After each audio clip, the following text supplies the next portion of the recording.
We're now recording our meeting, and it will be posted on our YouTube channel in the coming week or so. In an effort for transparency, we list all the times that the commissioners were together meeting about something. So besides boards that we sit on, such as the WCCBI or the Rouse Estate or a lunch or a funeral or something like that, the only meeting that we had was this morning in arbitration, which is obviously exempt. And we'll be at an endowment fund meeting after this, and it's possible, depending on how our conversation goes about one of the agenda items, we may need to go into executive session later. So we used to do our public comment at the end of the meeting, but now we've inserted it within each item that we're voting on, so you'll have a chance to speak on everything we're voting on. But at this time, I would like to open it up for any public comment on something that is not on the agenda. So if anyone has something they wanted to talk about, not on the agenda, feel free to raise your hand. I'll recognize you. You just have to tell me your name and the municipality that you're from. And we'll limit it to, since we're kind of going to be tight on time, we'll limit it to 3 minutes each. Any takers? All right, very good. On to the agenda. Has everyone had a chance to look at the agenda for today's meeting?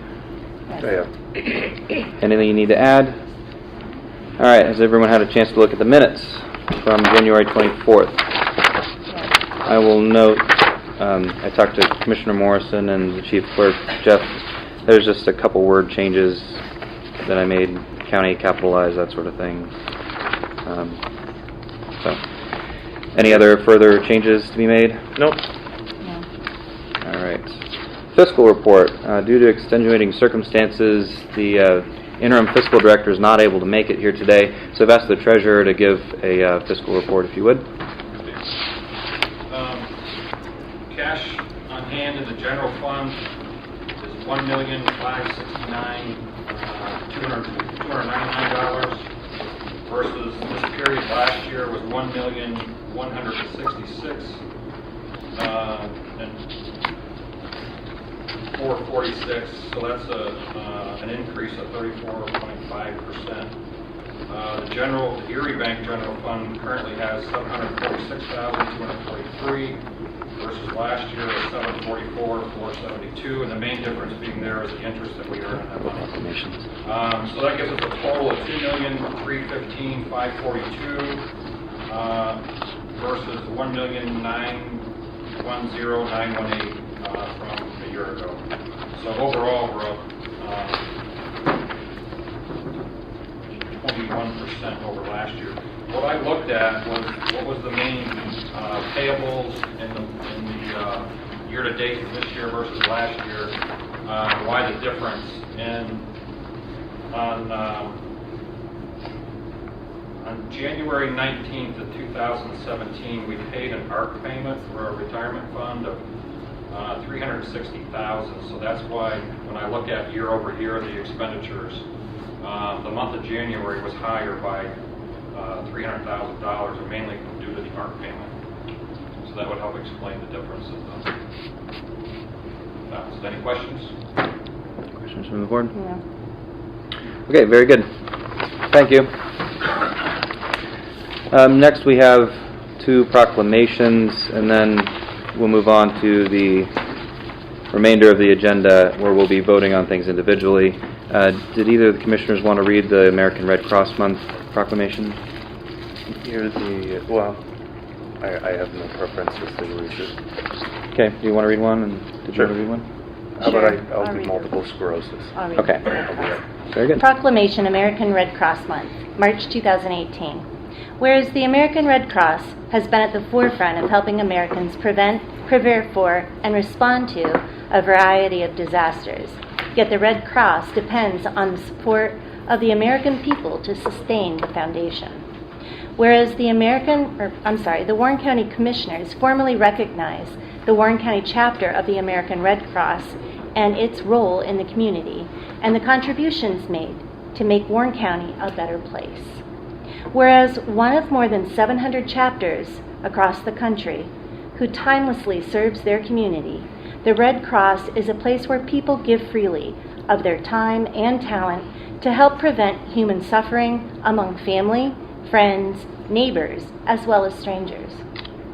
Whereas volunteers are the core of the American Red Cross, donating their time and energy to selflessly serve those in need by providing valuable tools and education to individuals, families, workplaces, and schools. Now, therefore, be it resolved that we, the Commissioners of Warren County, proclaim March 2018 as American Red Cross Month. We encourage all Warren County citizens to continue to give your time, blood, and money to make a difference in the humanitarian fabric of this community. Adopted today, February 7th, 2018, by the Warren County Board of Commissioners. Thank you. Any comments, either of you? Very good. Commissioner Eggleston? Proclamation Multiple Sclerosis Week. Whereas multiple sclerosis is a neurological disease of the central nervous system affecting 2.3 million people worldwide, and the National Multiple Sclerosis Society, Pennsylvania Keystone Chapter, reports that in our state more than 23,000 people are living with MS, and that the disease generally strikes people in the prime of their life, between ages 20 through 50, and the cause and course of the often debilitating symptoms of MS remain unknown and no cure currently exists. The National Multiple Sclerosis Society has been committed for more than 77 years to a world free of MS, heightening public knowledge about and insight into the disease. And since 1946, the National Multiple Sclerosis Society has been a driving force of MS research, relentlessly pursuing prevention, treatments, and a cure, and has invested more than $900 million in groundbreaking research. And funds raised through the National Multiple Sclerosis Society fuel $42.1 million in funding, 380 research projects at the best medical centers, universities, and other institutions throughout the U.S. and abroad, leading to many breakthroughs in the treatment of MS. And stopping MS in its tracks, restoring what has been lost, and ending MS forever is the mission of the National Multiple Sclerosis Society, and one that all Americans and Pennsylvanians should support. And Warren County recognizes the importance of finding the cause and cure of MS and expresses its appreciation for the dedication that the National Multiple Sclerosis Society, Pennsylvania Keystone Chapter, has shown towards creating a world free of MS. We, the County Commissioners of Warren County, hereby proclaim March 3rd through the 9th, 2018 as MS Awareness Week, and do commend this observance to all of our citizens. We encourage all Pennsylvanians to learn more about multiple sclerosis and what they can do to support individuals with MS and their families. Thank you. Any comments? And at this time, I would request a motion to approve the consent agenda, which namely includes the agenda for today's meeting, the minutes from January 24th, the fiscal report is presented by the Treasurer, the Proclamation on American Red Cross Month, and the Proclamation on Multiple Sclerosis. So moved. Second. Any further discussion from the board? Any public comment? Very good. All those in favor of the motion, please state aye. Aye. Motion Yeah. carries unanimously. I would like to note that we might want to add a word in that proclamation to make it read better. The multiple sclerosis one. Provide insight. Just maybe add that word in the third paragraph down. And providing insight into the disease. Thank you. Friendly amendment acceptable? Commissioner Eggleston? For me, yes. Okay, very good. Let it stand. There's no old business before the board today. The first thing on our regular agenda is an agreement with Forest County in order to house their inmates in our county jail. Most of you may know that the Forest County, the county government does not have a jail. They of course do have the state correctional facility. As a consequence, and particularly because we are joined, our judicial system was joined with Forest County and Warren together, they contract with us in order to house their inmates. So the prison board, I think it was last week, made a recommendation that we go ahead and contract again and approve a contract effective January 1st. We probably should have done it in December, but kind of forgot. In order to keep housing Forest County's inmates at a daily rate of $55 a day. We recognize, and we had some discussion at a board meeting, that that may not be enough, but we may not really be covering our costs fairly, but we're going to be doing an analysis of that over the coming 6 months or so through the early intervention program, so we thought it best to just pass this agreement and then renegotiate with the commissioners come this fall. Any questions for me on this from the commissioners? Could I hear a motion to approve it? Yes, so moved. I'll second. The motion is made and seconded to approve the agreement before us regarding Forest County inmates. Is there any further discussion or comment from the board? Any public comment? Anything from the prison board members that are present? I would just say that part of our reasoning for that was because of the budgets for the counties already completed, and for us to go back at this point in time would be a problem for, especially for Forest County's budget. So we plan to have this completed, so next year we'll have it in time for the budgetary process. Right. And I should add, by the way, that when I said it doesn't cover all costs, I was differentiating between fixed costs and variable costs.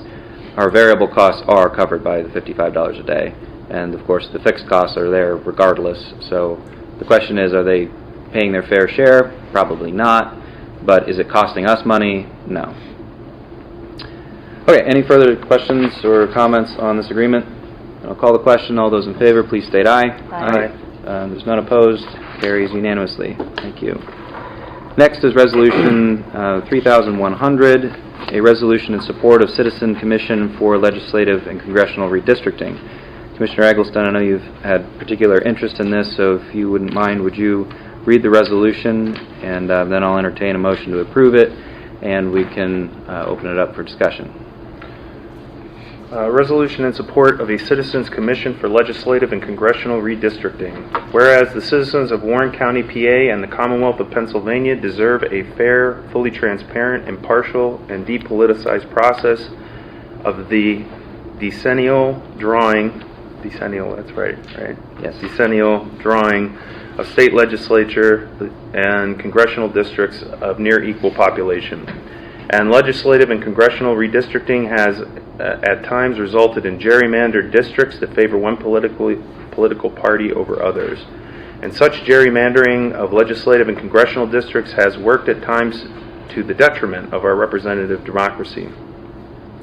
And the creation of a truly independent Citizens Redistricting Commission devoid of political motivation or partisanship will ensure a fair, transparent, and accurate legislative and congressional redistricting process that respects political subdivisions, prohibits districts from being drawn to favor or discriminate against a political party or candidate, require the use of impartial and sound methodology when setting district boundaries, require public input, and fully comply with the constitutional requirement that no county, city, incorporated town, borough, township, or ward be divided unless absolutely necessary.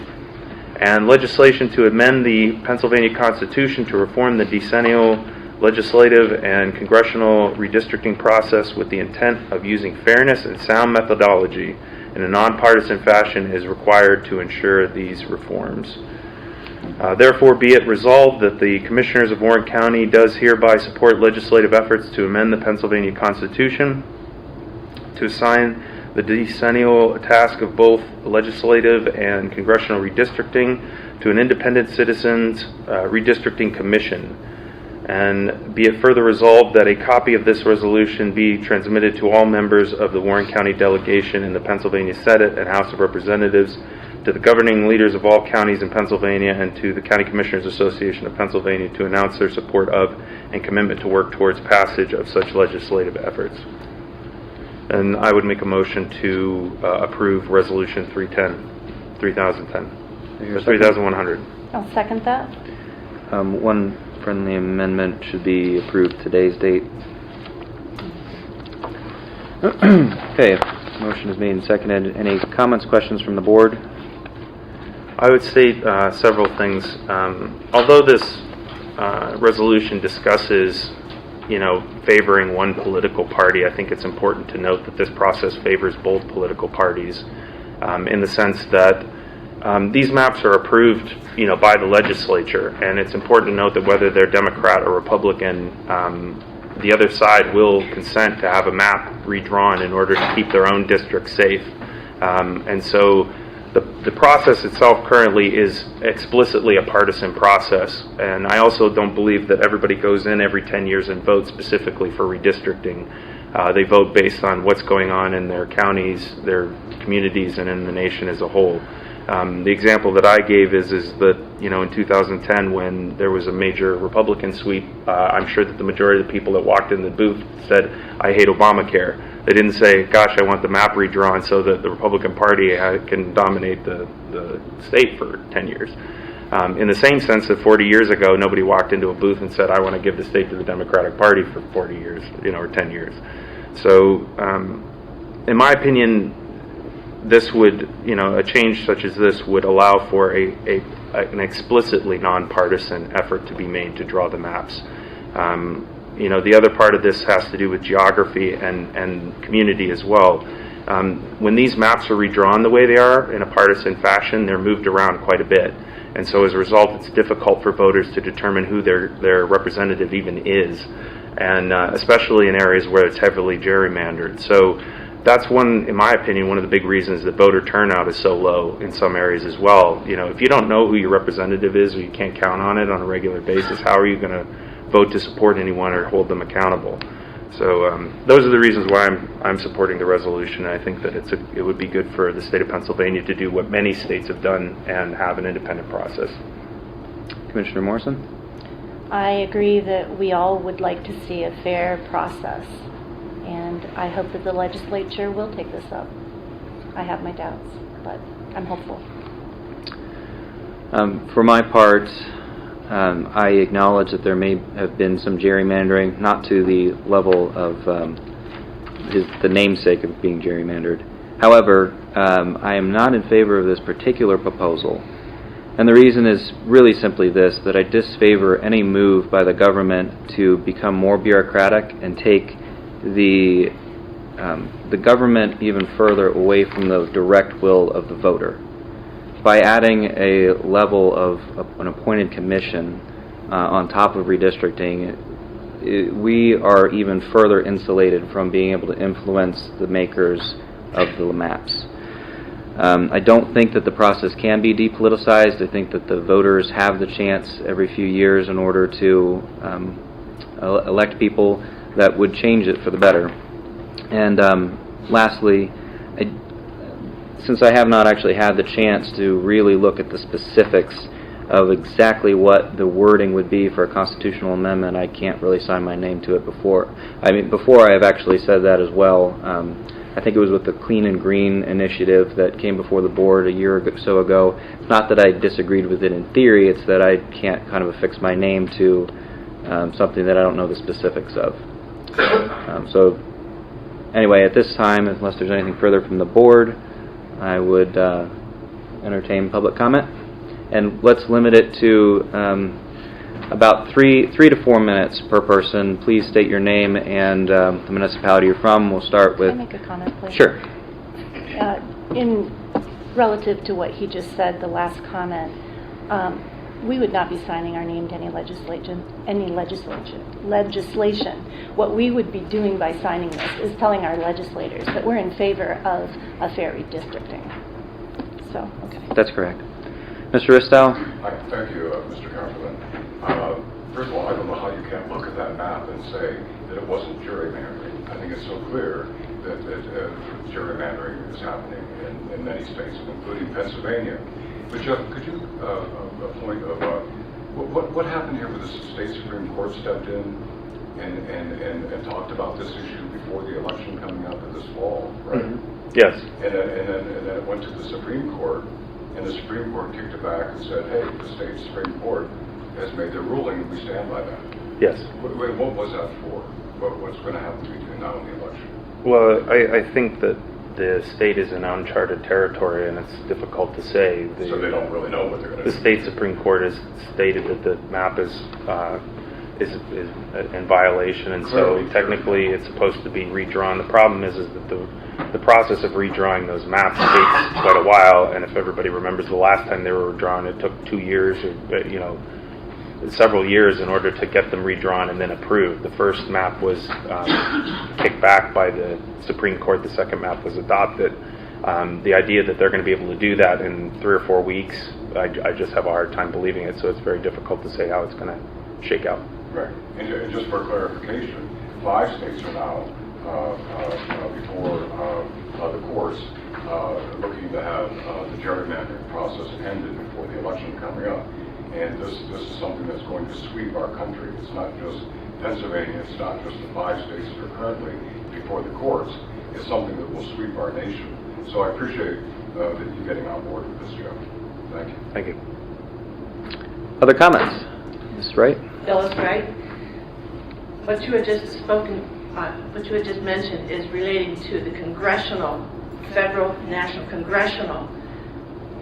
This commission that we're suggesting would be for the districts, also for our local state, I'll say our state. So what was going on with the courts was the congressional. This commission is especially for our state legislative work. Thank you. I'm all for it, all of it. So. Other public comments? Going once? All right, very good. Closing comments from the commissioners? I have none.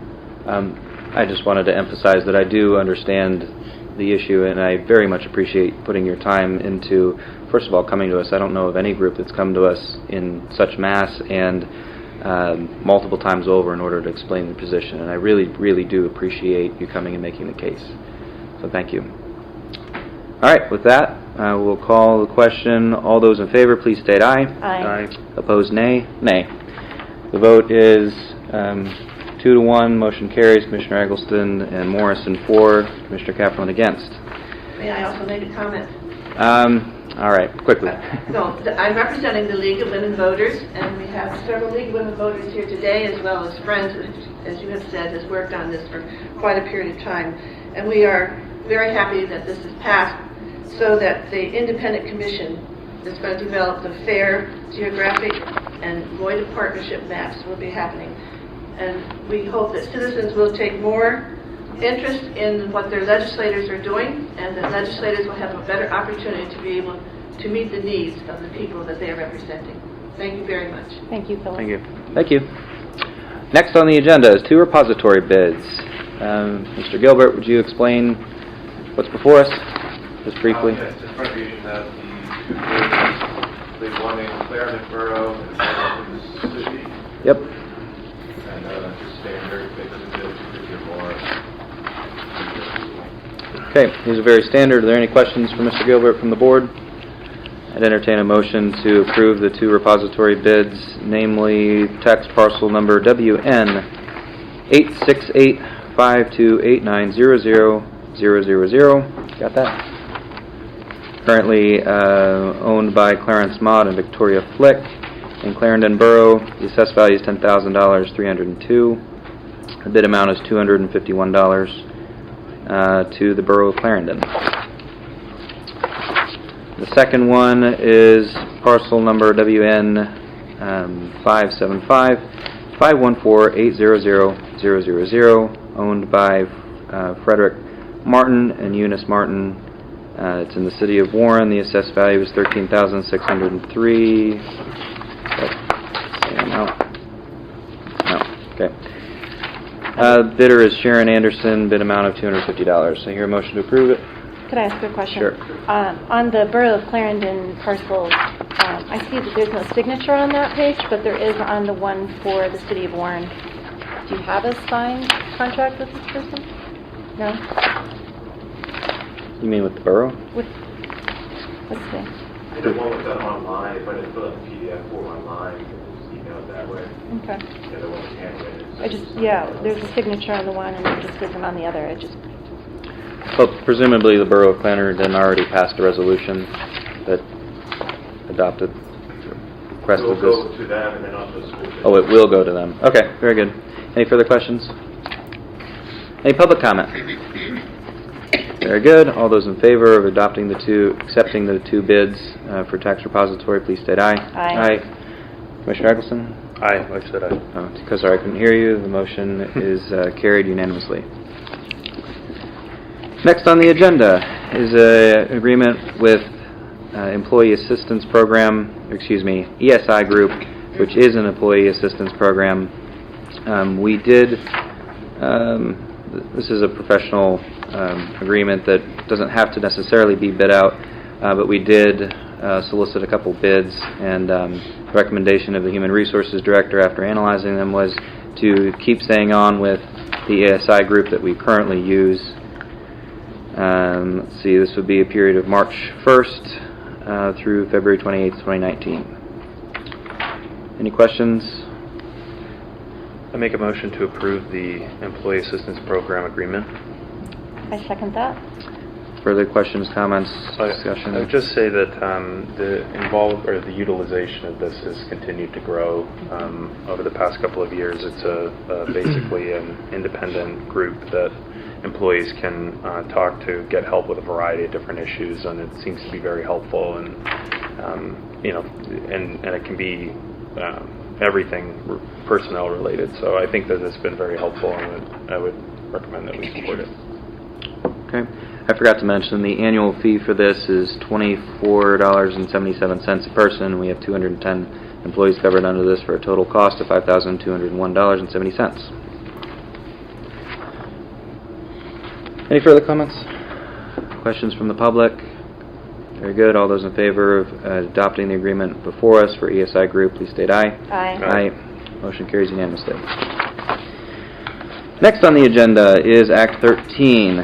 Well, actually, first, the thing that's in our packet is not directly Act 13. Let me read to you this letter that was sent by Dan Glotz, who is unable to be with us today. He said, "I'd like to request Northwest Commission Unified Planning Planning Work Program, aka UPWP, funds to conduct a study of the overpass intersection of the Route 6 bypass and Main Avenue in Pleasant Township. The purpose of the study is to evaluate options to construct on-off ramps on the eastern side of the Main Avenue overpass and to provide recommendations for ramp configuration. The current condition is that there is an on-ramp and an off-ramp located only on the western side of the overpass. There are no ramps on the eastern side of the overpass that directly access Main Avenue. Vehicular traffic southbound on Main Avenue wishing to access Route 6 westbound may do so utilizing the existing on-ramp. Southbound traffic on Main Avenue wishing to access Route 6 eastbound must travel over the Route 6 bypass to the intersection of Main Avenue and Pleasant Drive, turn left and follow Pleasant Drive, blah, blah, blah. Vehicular traffic eastbound on Route 6 can access, I'm sure you all know the situation, so I'm just going to cut down to, it's worth noting that Pleasant Drive is a developed residential neighborhood which is impacted by heavy truck traffic due to the current configuration. There are several industrial facilities located along Main Avenue just north of this bypass between the overpass and the active Genesee and Wyoming Railroad. Tractor trailers accessing these facilities must utilize Main Avenue south of the railroad tracks to Route 6 due to the road weight limit restrictions on Main Avenue. North of the railroad tracks, this forces the use of Pleasant Drive in many cases due to the lack of on-off ramps on the eastern side of the overpass. The addition of an on-off ramp on the eastern side of Main Avenue overpass has been advocated for by residents along Pleasant Drive for several years. This project is listed as number 136, Independence G, of the RPO's 2015 to 2040 Long-Range Transportational Plan, which is the TIP, right? It's the board that you're on. Yep.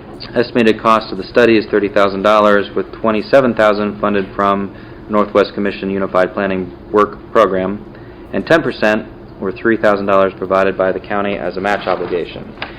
So the question before the board is, are we interested in going through with this study and contributing $3,000, and if so, what funding pool should it come from? Comments? I'll make a motion to approve Dan Glotz's request for $3,000 with the understanding that we would find a budget line item to appropriate from, or that at the very least it be appropriated from contingency. I would second that. Okay, discussion. So I talked with Dan about this extensively years ago when that overpass was put together. There have been challenges with it from the very beginning, and as everyone knows, there are on-ramps only from one side of the road, one side of the bridge.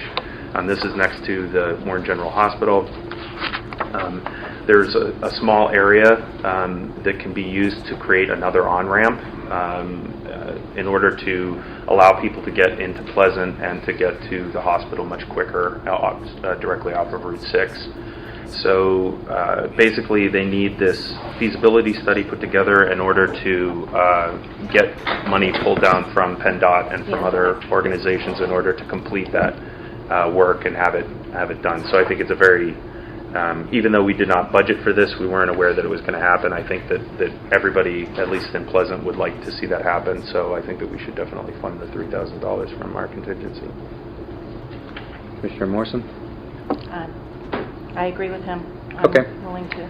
I believe I've already seconded it. Yes, you have. Any further discussion from the board? Public comment? So I understand correctly, you're talking about using a general fund line item rather than Act 13 money for this? I believe so. Yeah, I suppose that if we thought Act 13 money was an appropriate use here, we would do that. I think that's something that we'd have to talk to Dan Glotz about. I don't think that it is, but we could look into it. I would think Dan would have suggested that or recommended that with this proposal, and he has not. Okay. If it was going to come from Act 13, it would come from the 13 eligible uses funds, which allows for planning. The problem is that fund is empty or it's already been allocated. So I don't know that in that particular bucket there's any money for it. That might be. I'm just speculating on why he didn't. Is there any interest from Pleasant Township to help contribute?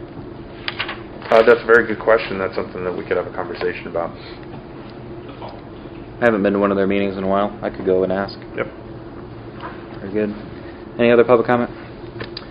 All those in favor of approving the $3,000 allocation for the match, 10% match of the UPWP study, please state aye. Aye.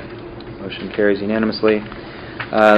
Also before us is the Act 13 Marcellus Shale Legacy Fund Plan.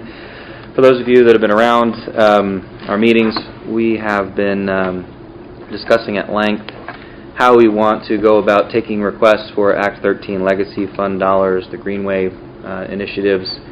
And we talked about it in a work session, set out some general parameters, gave it to our Planning and Zoning Director, Dan Glotz. He drafted up the documents before us, making recommendations on specifically what the application will look like, what the process will look like, the guidelines, et cetera, et cetera. Most counties have done this in the past. I think we kind of lagged on really defining what this process would be, which became abundantly apparent when in the last few months we've gotten several rather sizable requests out of that fund. Although Commissioner Eggleston is quick to point out that up until then it had not really been used that much. So before us today is the program. I know that one citizen had commented on a couple of changes that he recommended. I believe they are also here. There we go. Sorry, I didn't. I did meet with Planning and Zoning Director, and we went through them line by line. We think that all of the issues are covered in the proposal that's before us. So I have no objection to what's before us. But I guess I would ask for a motion to either adopt it today or table it for another meeting. I make a motion to adopt the Warren County Environmental Initiatives Greenways Program as presented. Is there a second? Second. Very good. Discussion. Any changes you want to make? First, I'd like to thank Dan Glotz for his work on this. I think he's done a marvelous job putting together this grant policy in a very short amount of time. Dan isn't here, is he? No. Okay. Because I didn't want to talk about him in third person. But this is something that's been a long time coming, and I'm definitely looking forward to opening this up to the community in a larger sense to give them an opportunity. We've already had people that have contacted our office in an effort to kind of jumpstart their interest in this program. It's important to note that although we've offered grants this year, there is going to be a grant window in 2017 or 2018. It's going to start March 15th through April 1st. If approved, and then also it's important to note that once this is approved today, this will be put online and on the website and be readily available for people to review and then also to make applications. So I would look for that within the next week. Other commissioner comments? I would like to comment. We did have some citizen input into the drafting of this, and it was very helpful. They were citizens who are quite informed and very involved in conservation efforts in our community. The Conservation District, as well as Mr. Abel, who attends our meetings quite regularly, and I want to express my gratitude and thanks to them for all that they contributed to this. Public comment? Any? Very good. All those in favor of adopting the Act 13 application process as presented, please state aye. Aye. Aye. Motion carries unanimously. Mr. Decker, you are on. And let me help you.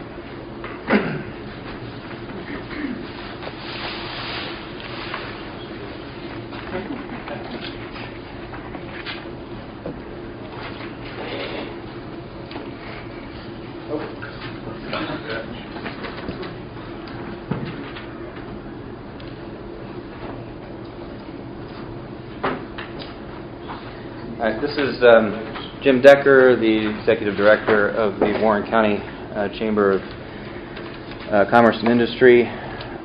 With the presentation, you sent us a letter on Friday of last week. Yes. Requesting funds. We've been working fairly closely with the WCCBI over the last year, I guess, in order to help house the Rural Regional College, now the Northwest Pennsylvania Regional College. And he has an additional request on how the county might be able to help. Yes, and thank you for the time. Thank you for the consideration. What I'd like to do is give you a brief overview of where we are on this project. As I mentioned, we've been working with the Rural College, now named the Northern Pennsylvania Regional College, the official title of the activity. Since April of last year, when we collectively convinced that entity that they should locate their administrative headquarters here in Warren County. The immediate impact of that is the generation of somewhere between 15 and 25 full-time professional jobs that will be located in the community. I've received some information to support our capital budget request.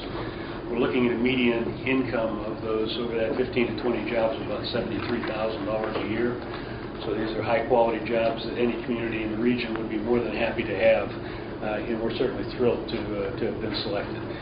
I've gone through quite a few gyrations to try to make this project work for the NPRC.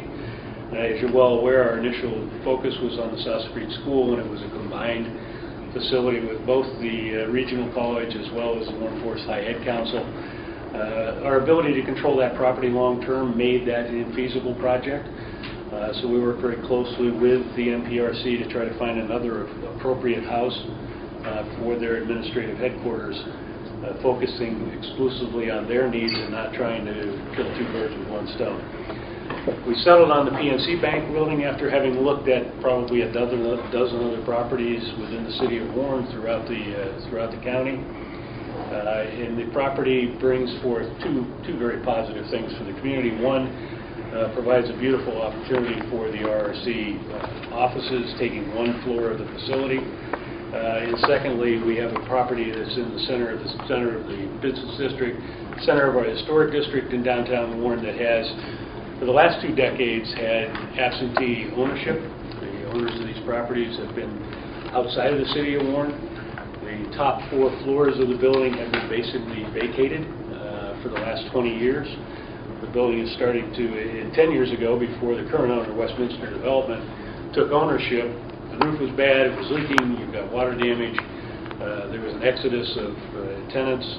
So we're now down to the point where PNC Wealth Management occupies about 3,800 of the total 28,000 square feet in the building. We feel pretty strongly that if a local entity such as the WCA doesn't get engaged with this building, the cost of renovation make it financially infeasible for the private sector to do. Our project as it stands right now is focused on completing one floor Likely the 5th floor of the building will be renovated to accommodate the regional college, but there's significant work that needs to be done to prepare the building. It's a total cost of $1.9 million. That includes the acquisition of the building, but it also includes things such as building, here in this end, a new internal staircase that will provide emergency access.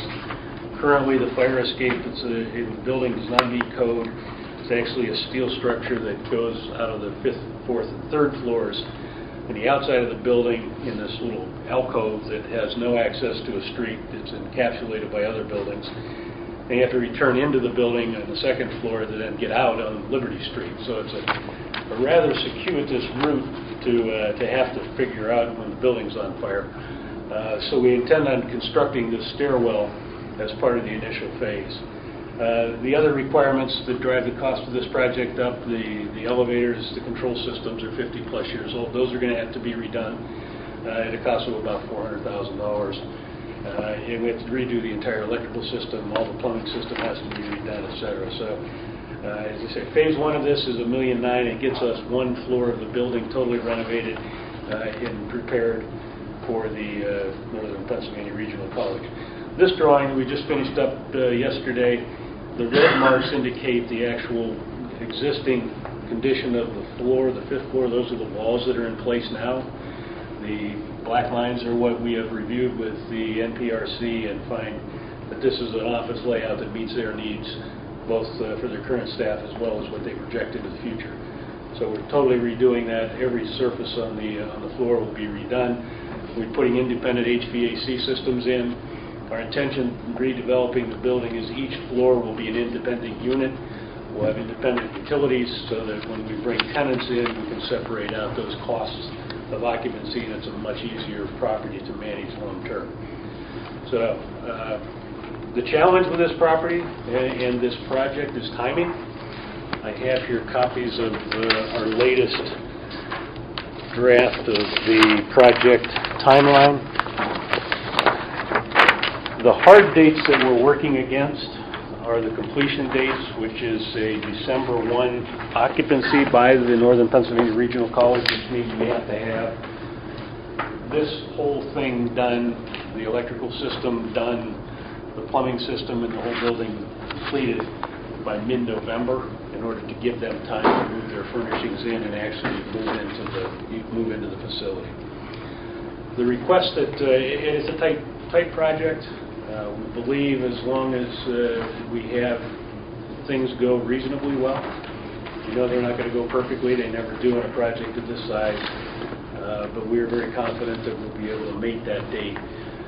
But the sooner we get started, the better comfort we have.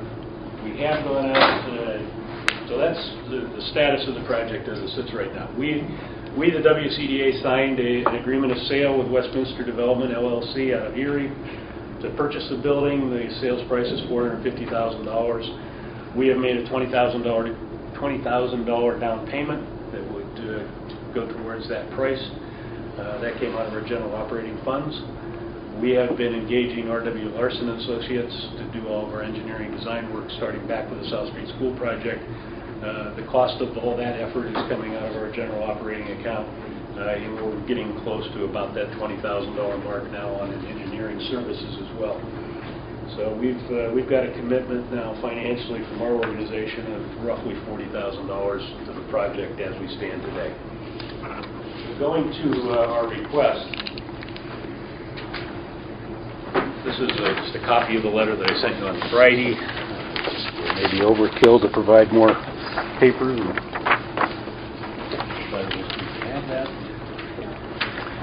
The request essentially is for you to expand your partnership with us, because you have been walking in lockstep with us since day one and making this thing happen. But in order to shorten this time frame, we've gone out to all our commercial banks in town asking them for financing for both the acquisition of this property for the $450,000 purchase price, but also for a bridge loan, because we will be utilizing. We've been awarded and working through the finalization of some state dollars. Those are reimbursement dollars. We have $640,000 in capital budget funds allocated, and we're finalizing the application to receive to to go towards this project. So we've got $640,000 in state funds, but those are, as I mentioned, reimbursement dollars, so we have to spend the money before we can get it back. So we're looking to our commercial banking friends to provide us a bridge loan line of credit to cover that cash flow as necessary. The other funds that we have coming into the project that are committed, $500,000 from the DART Foundation, $200,000 from the Community Foundation of Warren County, and the $100,000 that we've spoken about coming from the county to make that happen.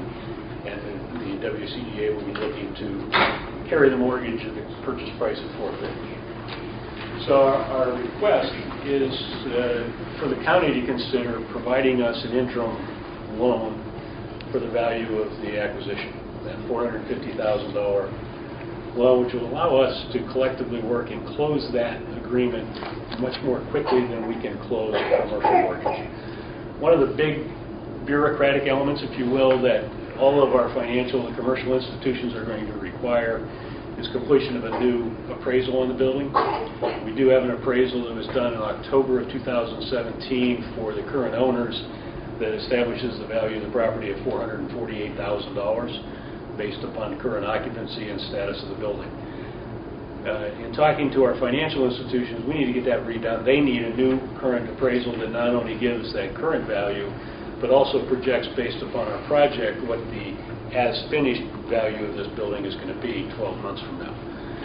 So the hang-up with that is, one, it's a cost, but we're going to have that cost at some point in time, so we can't avoid it completely. But more importantly is the schedule. We're looking at quotes of 4 weeks or more to obtain a commercial appraisal of the property, which puts us dangerously into the month of March, and then we have to go through the rest of the legal assessments. We do have our attorney, Tim Bevavino, is serving as our counsel. He is in process of doing title search so that we can do title insurance. We would need to make sure on our side that we have clear title to this property, obviously, and there aren't any surprises that sometimes come up relative to title and ownership and so forth. So that would be done regardless of what route we took. But that, if we can come to an agreement, if you could expand your partnership with us, there's a real chance we can close this very early in March, which basically buys us another month in being able to start the project earlier. The concept that I presented to you was you give us the $450, we buy the building, we have a balloon payment for that $450 12 months out. That gives us the opportunity to get this project done.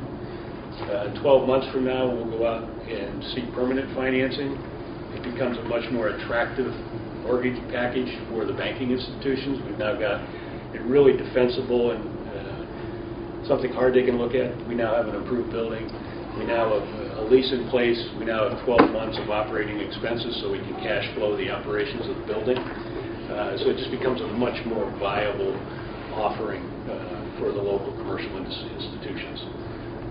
So that's very good. Questions? That's the offer in a nutshell. Questions for the presenter? I have several. Yeah. For one, you're asking for $550,000 from this Board of Commissioners.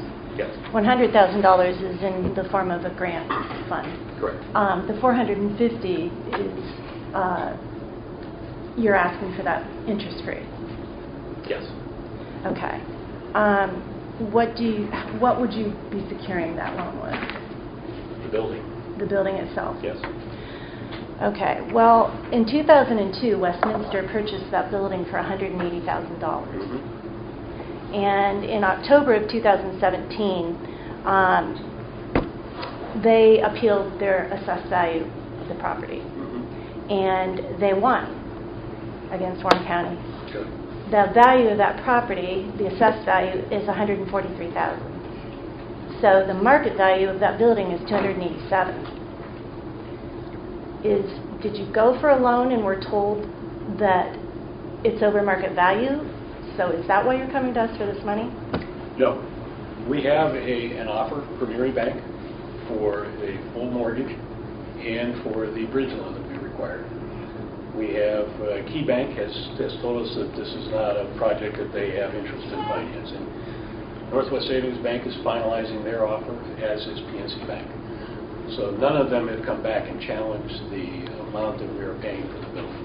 We do have an opportunity. We could go with Erie Bank now. Again, it comes back to they would also need an appraisal, and they would need an environmental statement. So there are documents that would need to be produced to drive. This is strictly a scheduler issue, not so much a financing. So you don't have financing in place then. So what's the guarantee after you make the improvements and the county taxpayers give you a loan that the bank, you will be able to get a bank loan and pay We it have an back? offer on the table. We could accept the Erie Bank offer right now. Our concern is that the timing it will take to get a new appraisal done and get an environmental statement, we have to do a phase 1 environmental assessment. The items that they need to have through their normal criteria, not data that they need specifically because of concern for this property, but just the normal course of commercial lending, is going to put us in jeopardy of closing on 3/31. And if we can shave that by a month, then that makes our end date much more comfortable, and it gives us a level of comfort going back to the regional college. Then why the 12-month loan? If you're able to close this in March, why wouldn't you pay us back at that point? I'm not sure that we can close that. The concern is it could be a 6-month loan. It would be our concern. I'm not sure we'll be able to do the commercial lending by 3/31. Okay. I'm not in favor as a county commissioner of lending money. No, that's not our role as county government. There are lending institutions to provide that. So this really concerns me. This is our taxpayers' money, and to ask for a loan interest-free is really unacceptable to me. It's up for negotiation. It's an unusual request. I recognize that. I don't know if anybody's ever has come to you before and asked for borrowing, but that we've been. I feel we've worked through this project as partners from day one. This is an opportunity that helps us further solidify the project, provide additional comfort to our primary tenant, to the regional college. Okay. That Well, we are in fact be able to get them in there by December 1. I've done some research on the building. Great. And I found that it was on the market for 250 days as of today, and that was back in October of last year. The listed price was $600,000. Right. They were unable to sell that property. I think that it's a real risk for our taxpayers to loan $450,000 interest-free dollars to you on a building that really does not have the market value that you think that it might have. Can I have a chance? Can I have a turn? Yes. I guess. First of all, I don't know that you can try to speculate on the value of the property by the assessed value. We have a 30-year-old assessment. We have buildings in this county that are their assessed value is like 1/10 of what the actual value of the building is. So to say that the value of the property is $250,000 based on its assessed value is not accurate. And that's why we have tax appeals all the time, and that's why big businesses and corporations appeal their taxes, because they know they can get a very low assessment and then ram it through the court in order to get a reduced tax bill. So that's one thing. The second thing is that governments loan money for various public-private partnerships all the time. I mean, the notion that a government never does or it's not their responsibility, I don't think is accurate either. This is, and I'd say just a few things. First of all, this is a building that if nothing's done with it, it's going to deteriorate, and it's going to get to the point where it's going to be unretrievable. That's a concern for everybody because we've got plenty of those buildings already. This building has very good structural integrity, and really, honestly, most of the stuff that needs to be done to it internally is just ADA compliance and cosmetic. I say that because as we were having discussions about this and it became apparent that the PNC building was going to be a matter of interest, went and took a tour of the facility top to bottom to look at it. It's a very good structure in good shape right now. The second thing is that part of the reason for the loan, in my opinion, is that as Jim Decker has stated, the refurbishment of this building is going to be done almost entirely with state funding. There's an enormous amount of state grant funding that is going to this, and you have to make the change or make the renovation and then give them the receipt. So you have to pay for it up front to some degree. So as much as we can on the front end of this project, cover the WCDA in order to carry it out, the better, because nobody has the money up front in order to do all the work that's required in order to get this in a position to be move-in ready for the Rural Regional College, which is the first of any type of college that I'm aware of that's been in this community in decades, and a huge win for the county as a whole. There are possibilities of this facility, in my opinion, being utilized by the county, and other organizations.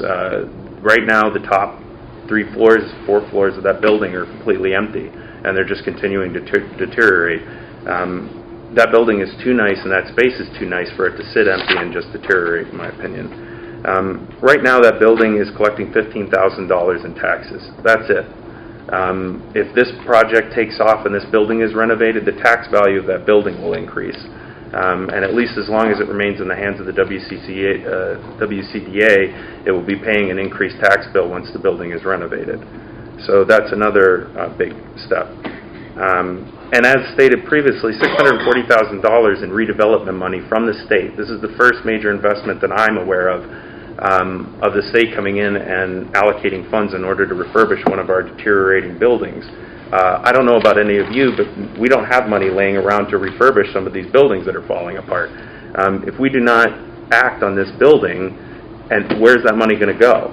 The state's going to remove their allocation and give it to somebody who's willing to actually work on refurbishing one of their buildings. The other thing I would say is the county, as everyone knows, has engaged in the North Warren land deal took place quite a while ago, and the county, as a result, has held on to funds for. If I might, this should be done once a motion is made. The purpose of right now is to ask Jim questions. Sorry. Okay.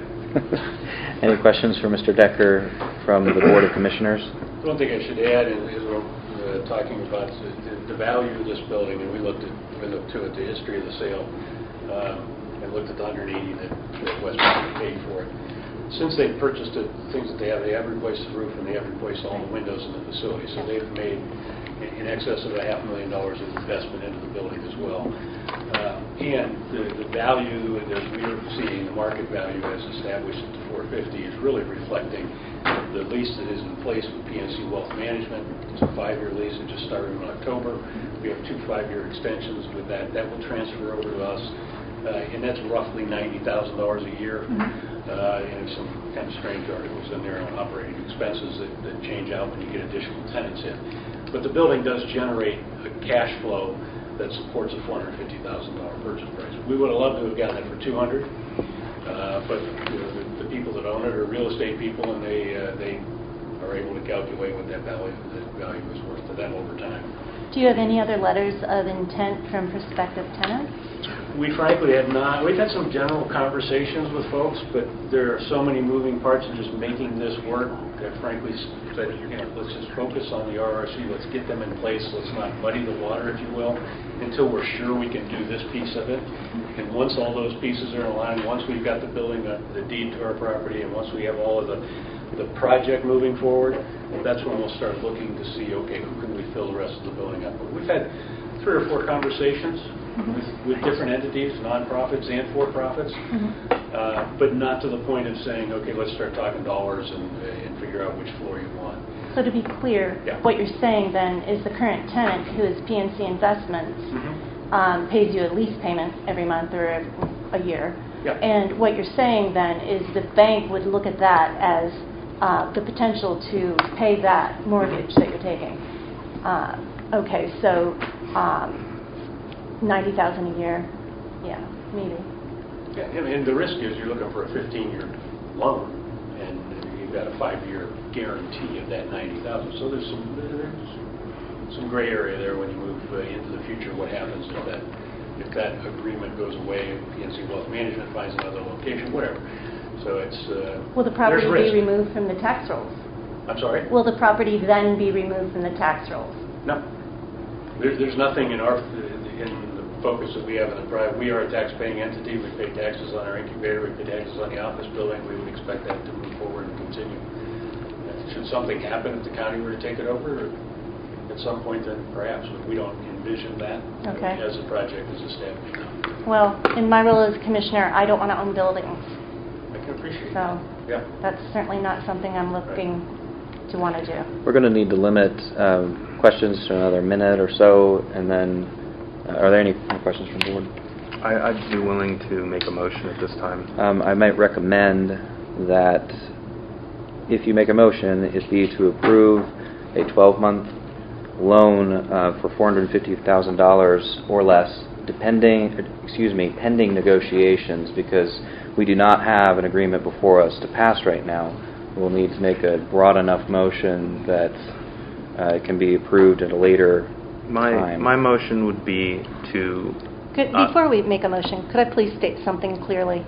I am in support of the Northern Pennsylvania Regional College. Definitely am very pleased they're here and want to locate in Warren County, Pennsylvania. But let's be clear, this is an administrative center that will employ 15 people. This is not a college. This is an administrative center. So I just want to be clear. I'm happy they're locating here in Warren County. I'm not opposed to them being here. What I'm opposed to is using taxpayers' money, interest-free, to loan the WCCBI to buy a building. I just want that to be very clear. And, potentially, we may end up owning this building, and I do not want to be a landlord. Then, again, this time is for questions for Mr. Decker. Question for you. Well, you were making a motion.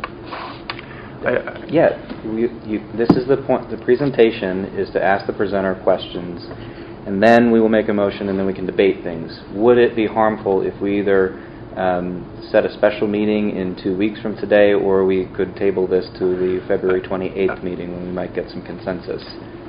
I think it would be harmful. Again, timing is absolutely critical here. Okay. If we can, ideally, we'll walk out of this meeting with an understanding and agreement that we have a structure that we can develop collectively over the next several days rather than several weeks, so that we know the direction we can go. Okay. If that's not forthcoming, then we need to put more heat back on the commercial banking process.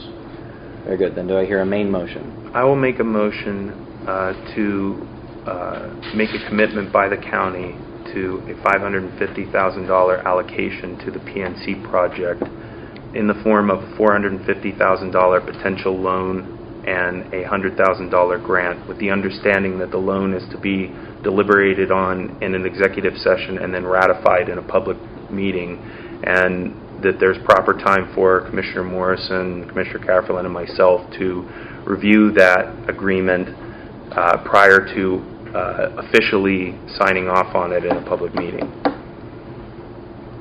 Are you a second? No. Then I will second that motion.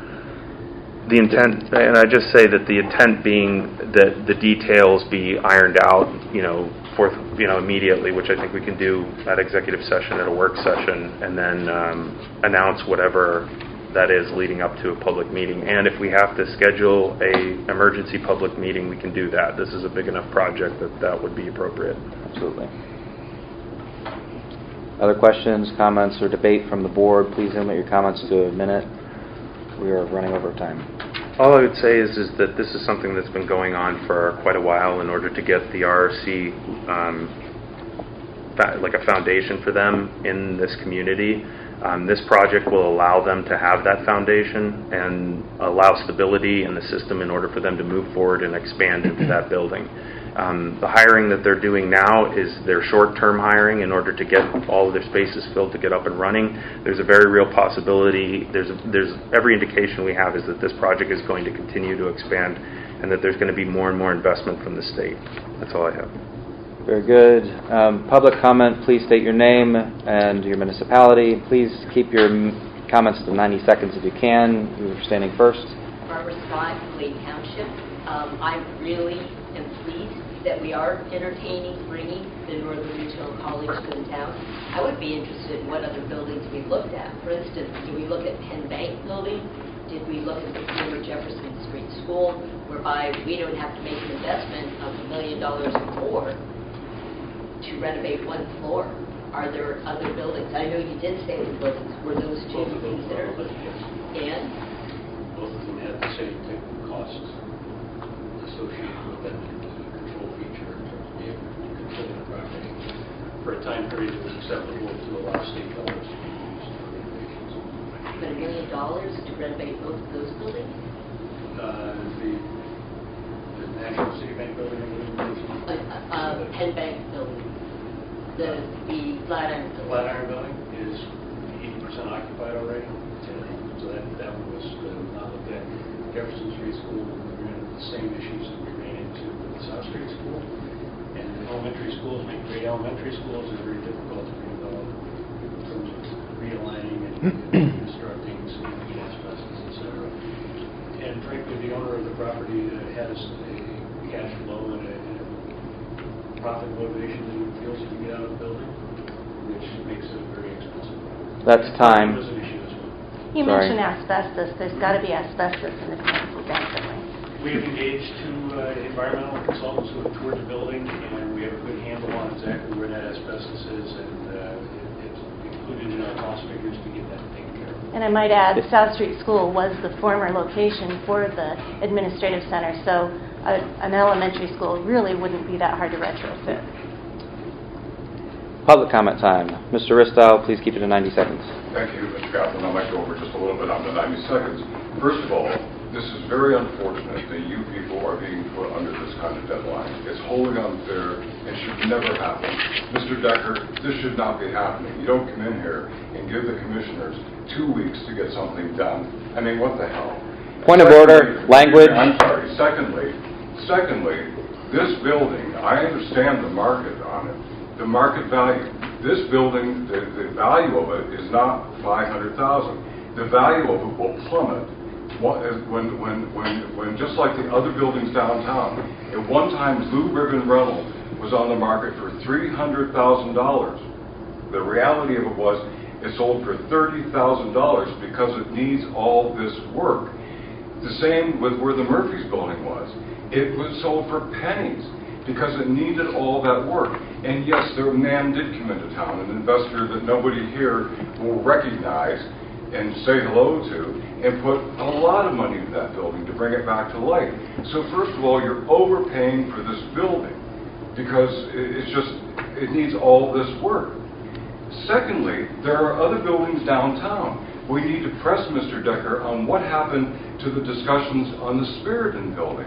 That building is ready to go. We could open this up just like that at a tenth of the cost that Mr. Decker's talking here. That's time. What about the building, what about the building I'm in? Has a brand new roof, brand new pillow windows on it, a brand new elevator in it, ready to go for a fraction of the cost that we're talking here. Guys, you need to ask some tough questions here. And to Mr. Ristow, you're over time. Point about filling that building, Jeff, there's commercial space everywhere. Mr. Ristow, you're over time. Mr. Decker cannot come up with a list of tenants because there won't be any tenants for the building. Thank you. 30 seconds to respond. Sorry, we're under deadline. I'd like to respond. I'd just like to say that the Spirited building was looked at. They said no. Okay, all the properties that you're talking about are either not what the RRC wants. It's not to their specifications, or there are other issues related to it that you're not aware of or you're not sharing. I spoke to Mr. Spiriton this morning. Jeff, I'm sorry. And that's not how it happened at all. And I don't know of any time that they looked at the building I'm in. I'll move on to that building immediately if they're interested in that building. That building was offices and schoolroom before. And I can not only deliver that building to you for $150,000, I'll get a mortgage for you. I'll carry it for 10 years.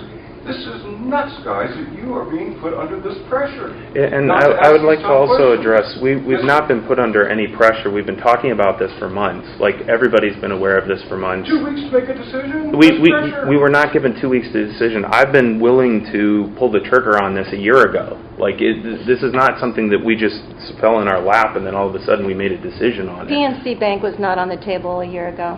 I was willing to allocate resources to Actually the other was. project, like, you know, and it was available months ago. Like, Due to the fact that there is court in 10 minutes, what I'm going to ask is that I hear a motion to recess for 10 minutes while we resituate in the Commissioners' conference room. Motion, do I hear a motion to recess? I'd be willing to take a vote. I mean, do you want to? Well, we haven't gotten all public comment. Is there any public comment, additional public comment? I just have a question. Okay. Jim, so at the end of the year, when, let's say you have this building, the net income that you receive from it, what's going to happen with that money?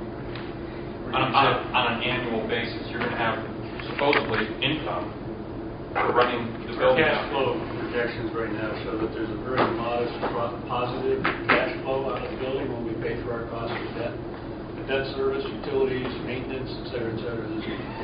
Right now, it's a very minor, close positive financial, but again, we have a 5-year commitment with PNC Wealth Management. Right. If that doesn't renew 5 years from now, 4.5 years from now, significantly different situation. We have a 10-year lease agreement, we'll have a 10-year lease agreement with the RRC.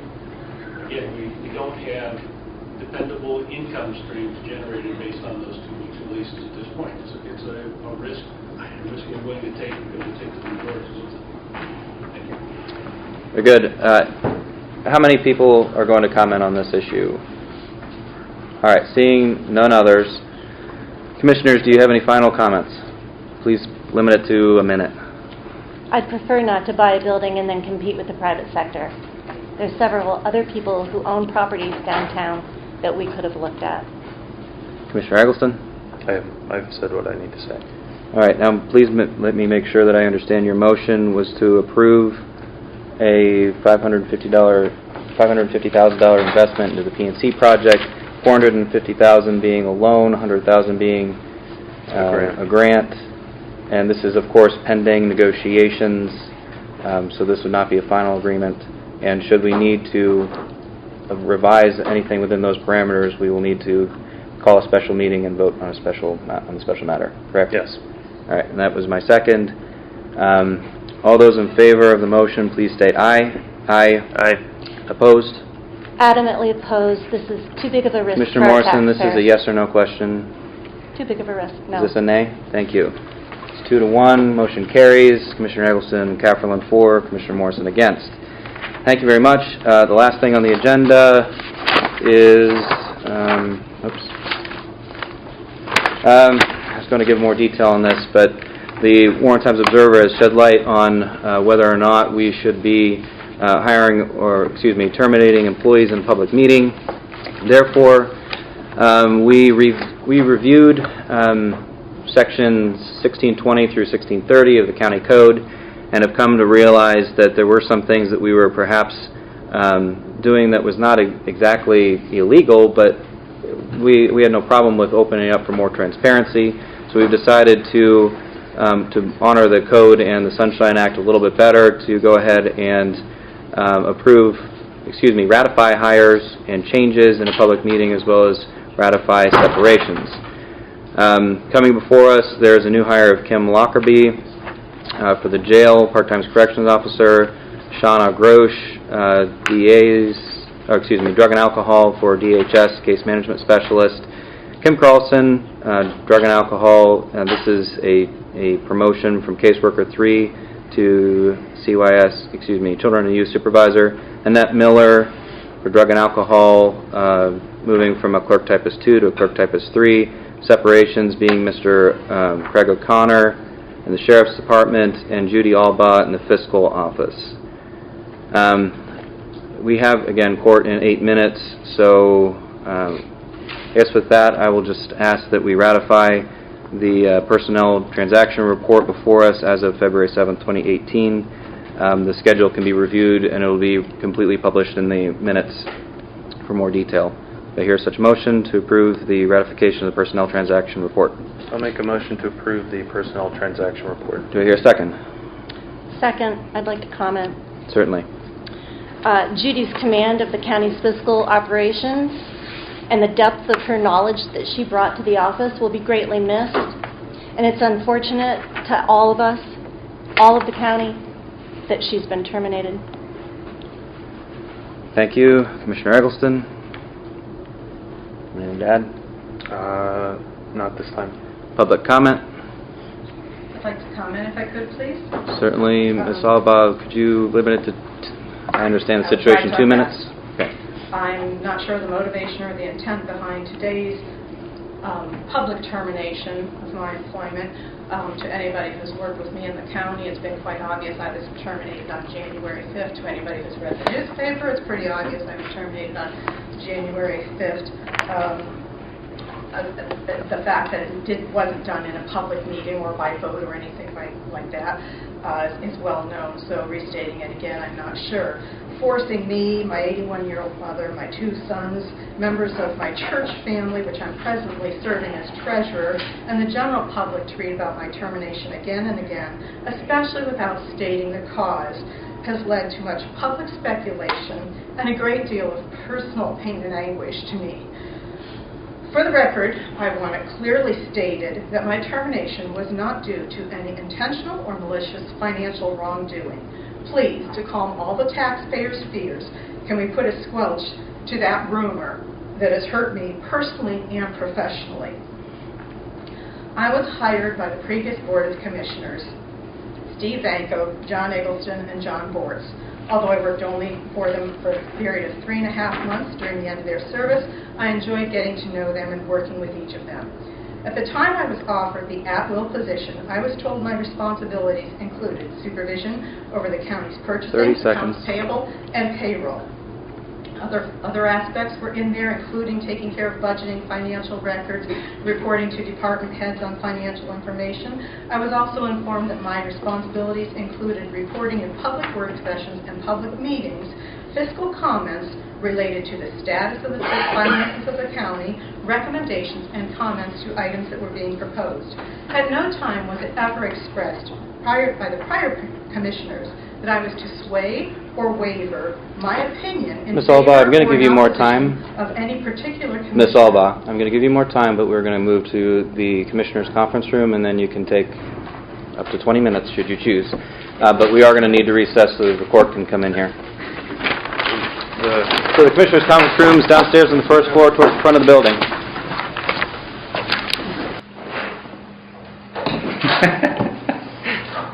That was a good look. Civilized crowd. Karen.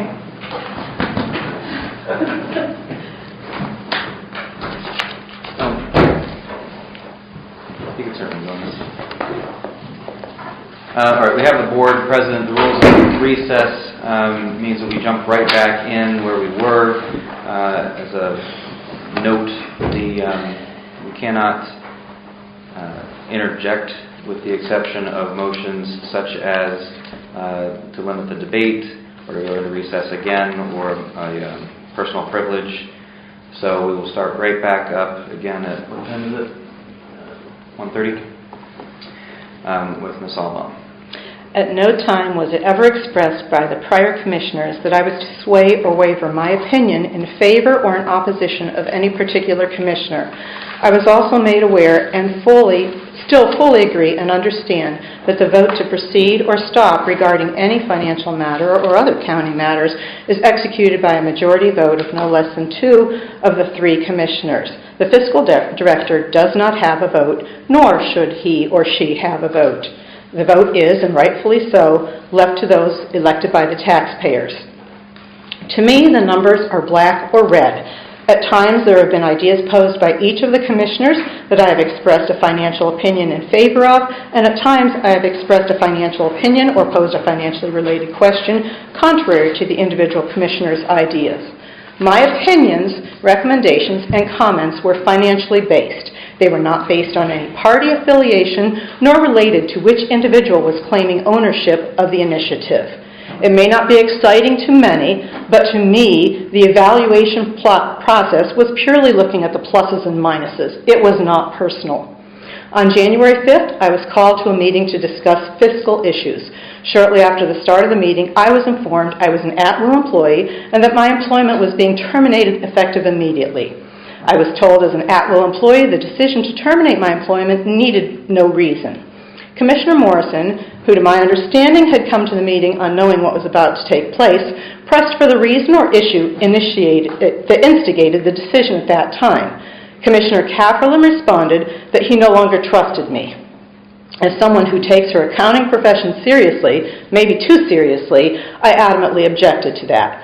Commissioner Cafferlin clarified his response, stating that it wasn't my accounting, but that he lacked confidence that I would support the initiatives that he wished to accomplish, and that he did not want a fiscal director who he feared may publicly state financial statements or opinions that opposed his goals. While I do not believe that this is the intent or the job description under which I was hired, obviously the commissioners, by majority vote now, feel that this is the intent for the person who will hold this position. I certainly accept your right to alter my job description, and I also accept your right to terminate my employment. I declined the offer of severance pay tied to an overly zealous confidentiality agreement. As a professional, I understand there are certain topics and agreements which rightfully must be kept confidential, and I will continue to do so with those. However, the large majority of public business conducted in these offices, and my opinion relating to such, is not and should not be restricted. To the commissioners, at times it has been a pleasure, at times it's been a struggle, and it's definitely been a learning experience working with each of you. I wish only the best for each of you and your decisions as you oversee the tax dollars, services, and the business of the county entrusted to you by the voters of Warren County. And to my former co-workers, it has been an even greater pleasure getting to know so many of you and to learn more about the vital services that you provide for the county. I hope that the sun can now set on these issues and the commissioners can move forward with more productive topics. Thank you. Commissioner Morrison, did you wish to add anything? I don't wish to add anything. Commissioner Eggleston, did you wish to respond or add anything? I have a great deal to say, actually, about this situation. As a point of order, I assume by bringing this to the board in a public meeting, you're waiving right to privacy of causes for termination? Causes for termination? Stated only to the causes of termination that were given in the meeting when I was terminated. Absolutely. I have a great deal to say about this, and I'd like to ask some questions. I think, as an elected official, I expect to get trashed. I mean, that's part of the job. You get voted into an office, no matter what you do, 30% of the people are not going to like what you did. And that's even if you're really good at it.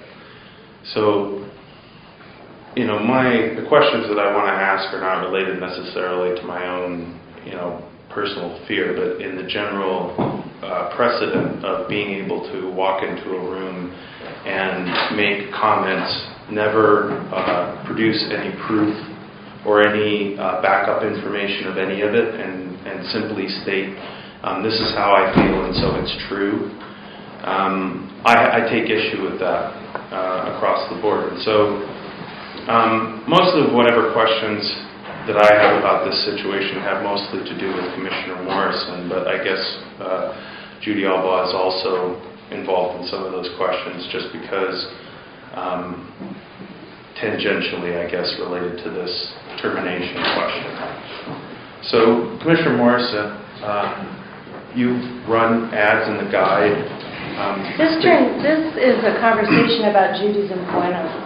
You ran an ad in the guide stating that Commissioner Cafferlin and my effort to terminate Judy Albaugh was a politically motivated effort. Absolutely. To be clear, the reason that this is eligible for this part of the discussion would be because we were talking about ratifying this new policy of announcing terminations and such in a public meeting, which is something that you raised through a slant piece in the guide. Everything I have to say has to do with personnel, okay? Just in general. And so I guess, like, I've had a lot of questions asked of me by the newspaper and a number of other people, whether it be, is the, culture at the courthouse toxic? Are you bullying people? Do you not like women over the age of 50? Do you not like women in power? There's a variety of these questions that I'm getting asked on a regular basis. So I would like to sit in a public meeting for a couple of minutes, and I would like to ask Commissioner Morrison a couple of questions. Absolutely. They're very easy. They're yes or no questions. Number one, have you ever violated the Sunshine Law? Not knowingly. Not knowingly. Okay. Number two, have you ever violated the county code or the purchasing policy? Not knowingly. Not knowingly. Number three, have you ever terminated someone outside of a public meeting? Yes, it was our practice all along to do so. Just because past practice is what we were using does not make that the correct process to move forward in. Okay, so it was okay when you did it. I'm not saying it was okay when I did it. Okay. And the final one is, did you secretly take personal information to the Warden Times Observer in order to slander Commissioner Kaplan and I? I absolutely did not do that secretively. I had the permission of Judy Albaugh. Okay, other than you and Judy Albaugh, did anyone else know about that? Why would I tell you? Okay. So, first things first. Has Commissioner Morrison ever violated the Sunshine Law? The answer is yes, she has, on two separate occasions. What's the relevance to the motion that's on the table? It sounds like this might better belong in Commissioner comments. I am more than happy to wait until Commissioner comments in order to discuss this issue. Okay, was there any of that had to do specifically with the... There are things related to Albaugh, but I will save them for the Commissioner's comments if I have a more open forum in order to speak. Very well. The motion before us is to accept the ratification of the list of employees that I already read and can be found in the minutes of the meeting. Any further discussion from the board on that motion? I think I'd like to answer the very first question that he posed. But it's not relevant to the discussion, so let's... Well, it was about it being political, Judy's termination. I think it is relevant. We didn't have a motion either. We didn't? No. We did make a motion. It was made by Eggleston and seconded by Morrison. Sorry. So I'm calling the question on that. All those in favor of the ratification schedule that was before us, please state aye. Aye. Aye. Commissioner Morrison? Aye. Aye. All right. Passed. This concludes the regular business of our normal meeting. We will now move on to the Commissioner's comment period. And then I will open it up again for public comment, as has been my recent practice, and then we will adjourn. Commissioner Eggleston. Okay. So, Commissioner Morrison has violated the Sunshine Law on two separate occasions. Well, actually, she's violated it more than that, but there's two occasions that I'd like to draw attention to everyone. So, the first, or both times involve the Schaffner firm. Schaffner, Knight, and Minot. Commissioner Morrison wanted to investigate the Treasury and tax claim because she wanted to go after Denny Munskard because she did not appreciate some of the things that he said about her during the course of her campaign. Now, this document was not signed in a public meeting, ever. No one has ever seen this document. Commissioner Morrison signed it and never shared it with anyone. I also signed it, and it's one of the documents that I made an apology about when she hit us up for the last time for Sunshine Law violation. She signed a second agreement with me on the second day of the 5th month of 2016 for Timothy Walker to then be a part of the investigation into Denny Munskard. This document was never signed in a public meeting. In the statement that I made apologizing for it, I said that I was wrong, that it was the wrong thing to do, and this was part of the entire discussion about Sunshine Law. In both cases, Commissioner Morrison has never apologized or acknowledged that this ever happened. She violated the Sunshine Law, period. End of story. 2 times. Can I comment on that? Yep. Okay. We often retain counsel and special services that are not positioned or in line with the county code. Could you substantiate that claim? I will. Our assessor. We have a law firm that represents assessment appeals. We have never brought the agreements that we have with the Knox law firm to a public meeting to sign that we pay them. And that's what these documents are. Why didn't you bring that to the board then? We've absolutely signed them. Like That's- that's not- absolutely a public document. It is I not. would like to request that the Warren Times Observer look into it in the same way that they've looked into us, and please explain to Commissioner Morrison what a public action should be on an agreement that needs to be signed in a public meeting. It wasn't an agreement, it was a bill. It was an agreement. Both of those are agreements for services, period. They were not bills. We're going to get to the bills part, okay? So, has Commissioner Morrison / Judy Alba ever violated the purchasing policy of the county? Commissioner Morrison says no, okay? So, Not that I'm aware of. not that she's aware of. On 3 separate occasions, Commissioner Morrison signed bills for the Schaffner Knight McNaugh firm. She was the only one that ever signed them. Commissioner Kaplan and I never saw these bills. They total an amount over $20,000. Anybody can review them. Commissioner Morrison is the only person that ever signed them. So how do I know you didn't see them? What's that? How do I know you didn't see them? Because you purposefully gave them to Judy Alba. That's not true. I didn't find out about this until I started looking into this whole mess. And that's when I said, give me whatever bills that we have ever had from Schaffner Knight and McNaugh, because I had only ever seen one of them, and I wanted to argue with you about it because I thought it was ridiculous that we were paying them anything at all, let alone the amount that we ended up paying. Yes, actually, I have You purposefully an email told the chief with clerk, you you signed the bill, and then purposefully told the chief clerk to move it on in order to get it paid. The other 2 we have never seen. I had never seen the other 2 bills. Now, Commissioner Eggleston, first of all, as a reminder, please stop interjecting each other. Commissioner Eggleston has the floor right now, and by the way, I'd like to see those. thank you. So, I went, and just in case there was some kind of screw-up on our part, went and got the check registers. So in both cases, even though the bills were signed by you and you alone, Judy Alba put the bills in the check register for signature by the commissioners. Yes? I don't believe I did those. I believe those were done by Angela. I don't normally I have a see them. statement from Angela Faga I'll read in a moment. So the second set of bills, the one for the lesser amount, they are at the very dead-end last page, and they're stated Schaffner Knight. So the understanding is you're paying the Schaffner Knight firm. Again, these should never end up in the check register without at least 2 commissioners signing them, if not all 3. Okay? Is that true?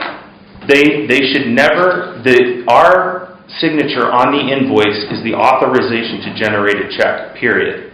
No single commissioner has the authority in this county to have a check generated on their own. May I finish that? So, He has the floor, it's up to him. just a moment. So, the next one is buried at the bottom of this one, except all of a sudden it is one-time vendor. And, of course, the largest bill out of the bunch is listed as one-time vendor. So if you were to read this, you'd have no idea that it was Schaffner Knight.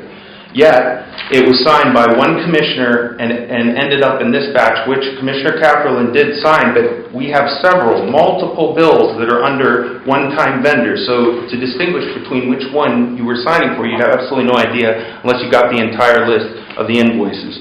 Now, this is an email that I got from Angela Faga regarding these. I do not recall entering the invoice listed as one-time vendor. When I was looking for the invoice, I had noticed in the AccuFund system that the activity date and the county batch referencing fields were empty. These are two fields that need to be entered into AccuFund so we can look up and track the invoice after it has been filed. Each invoice, except utilities, comes into my office with a budget code placed on it by the department that is billing it to their budget. I enter the invoice using the name of the vendor, the description of what was purchased on the invoice number, the date of the invoice, the activity date, the due date, the county batch reference number, and the budget code that was written on the invoice by the department. I then print the checks and a check register and a 1751 disbursement schedule for the batch of invoices I entered. I then turn the 1751 disbursement schedule over to the commissioners and the county treasurer for approval to pay.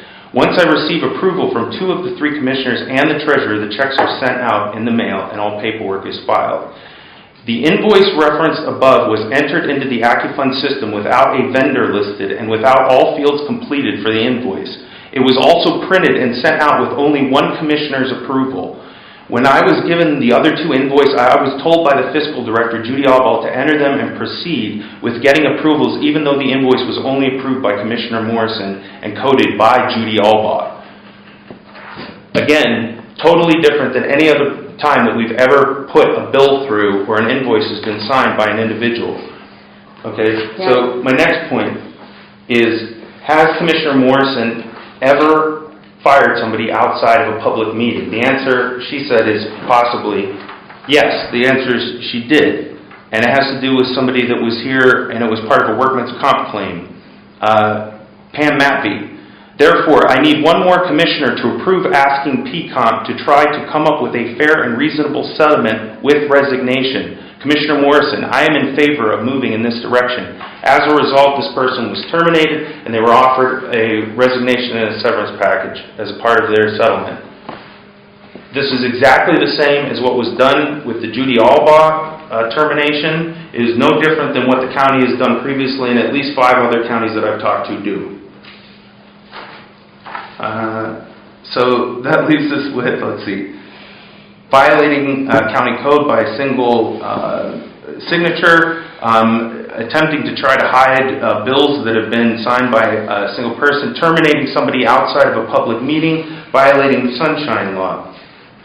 Has Judy Allbaugh and Commissioner Morrison ever turned over personnel information to the newspaper? The answer is yes. And they've acknowledged this, and they acknowledged this during the termination proceedings. Now, point, is that illegal?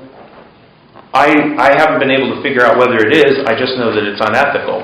Solicitor Shreve. Is it Gosh, I will not render a legal opinion in a public meeting. Very good. So basically, this is what happened. On several different occasions, Judy Allbaugh was given verbal warnings for publicly defaming the commissioners to elected officials. I regret, in hindsight, not writing her up at the time, but at the time, in my mind, it was that I was going to be nice about it or I was going to look past it. Judy Allbaugh wrote an email basically stating, the commissioners have disregarded the budget in so many areas. If you need it, make your pitch to the commissioners. And essentially tried to push one of our appointed officials in order to make a request based on the idea that the commissioners do not pay attention to the budget in any way, shape, or form.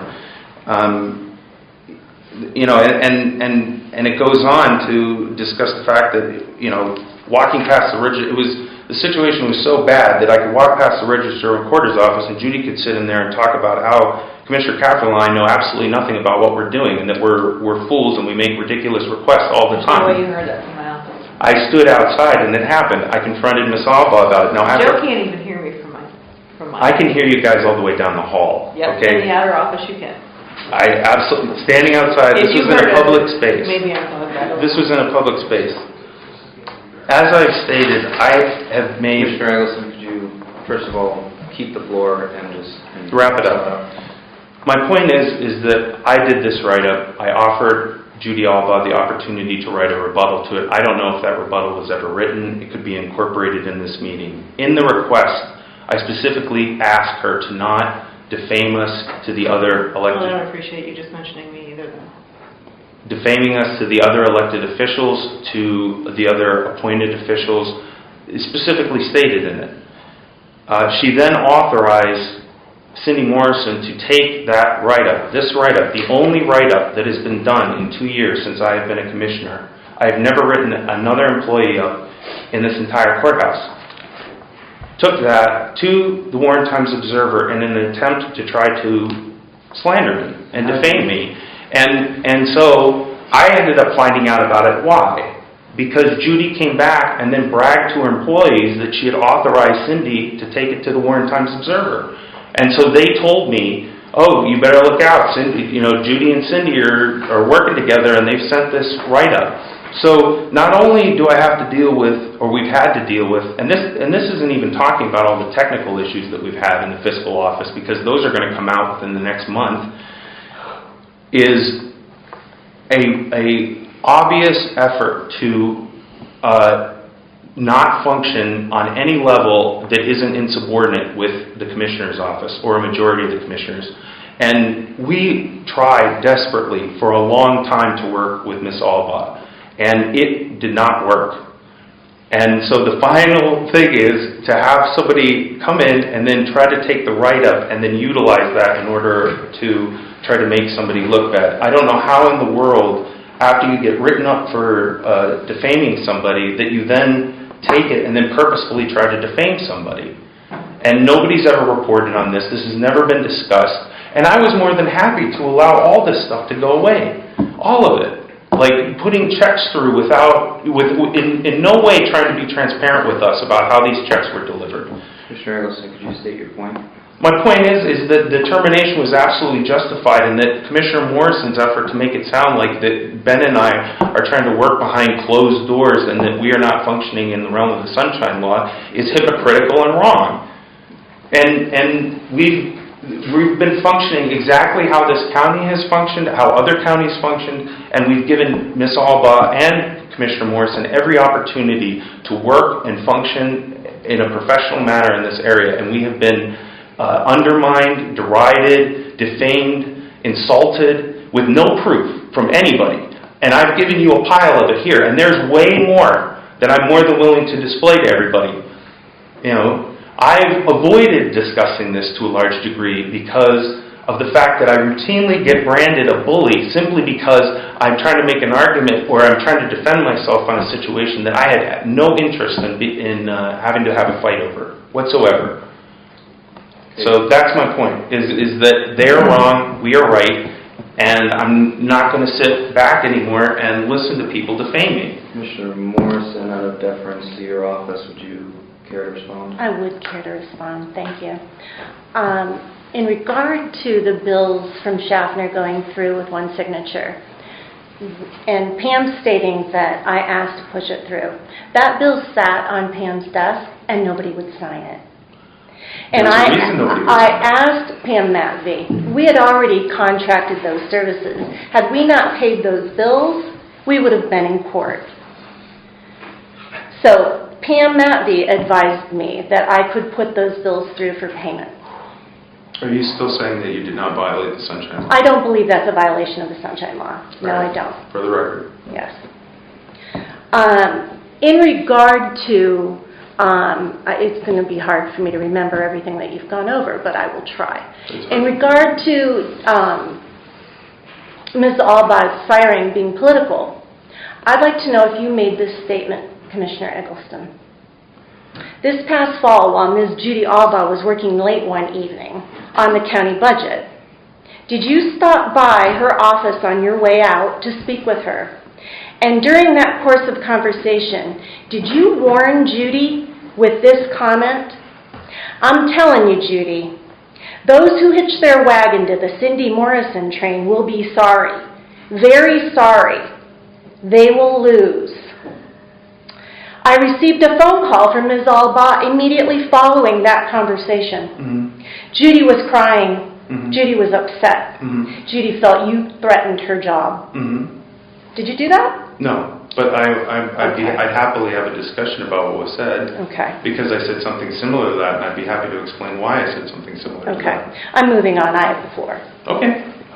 After the Commissioners' meeting Friday, December 29th, during public comment, Judy spoke in regard to the repayment of the three-way agreement to Experience Inc., which passed earlier in the meeting by a vote of 2-1. Of course, I was the one. Judy commented during the public comment period, and her comments were supportive of the alternative non-payment memorandum of understanding which I had been proposing. Her comments were relative to the public comment period, as this was a fiscally related matter. After the meeting adjourned, I watched Commissioner Kaplan follow Judy out of the courtroom on her heels, repeatedly asking her, "Why are you making this political? You're making this political, Judy." And I heard Judy respond, her comments were financial, not political. At this point, she was walking down the hall, and I believe Josh Cotton was in the hallway. Ben insisted continually that she was making this situation on the non-payment to Experiencing political. Those are two real valid reasons why it was political. And I will state that in Judy's termination meeting, that you two put together without my knowledge and brought me to a meeting that I was totally unaware of what was going to take place in that meeting. You had a severance package and agreement in place, so obviously the two of you had worked together to prepare that and had full knowledge of your intentions. It was stated during that meeting by Mr. Kaplan that he took exception to the fact that Judy stood up at the public meeting to defend my actions on the MOU. What else do we have? I'm unsure. Well, first what I'd else. like to respond to the statement that you said that I made. I realize a minute at least. This is really dragging on. I know, it's ridiculous.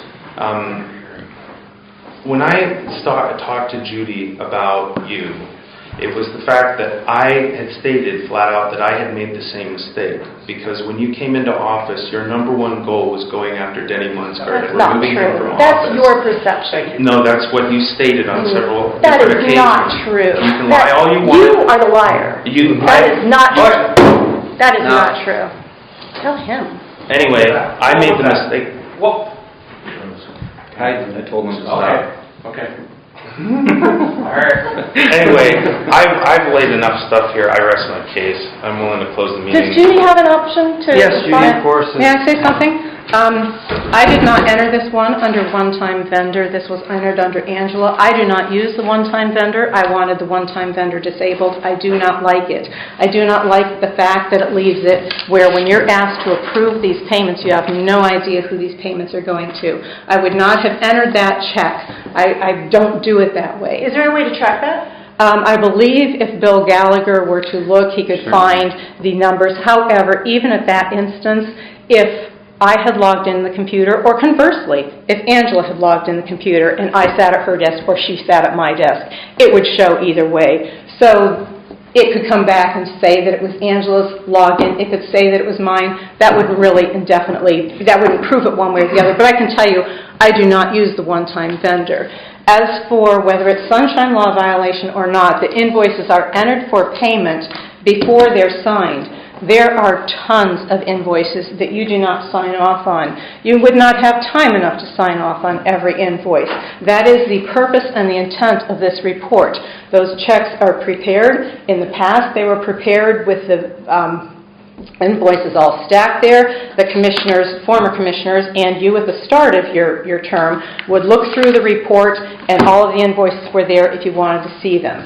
As it got to be the point where it was harder, you all have meetings, a lot of stuff you're doing, you're very busy. We ended up with this paper that would move from desk to desk to desk and didn't get signed.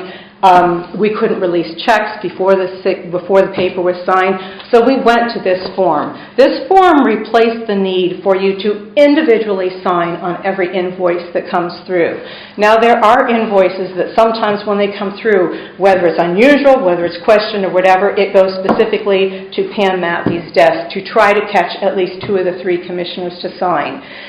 There are deadlines for this AP run to go and be put through. So does that mean that if there's something on Pam's desk that has been entered, that it won't get processed and be to the point of actually a printed check before the commissioners have signed this? No, that happens. There are printed checks without commissioners signing this.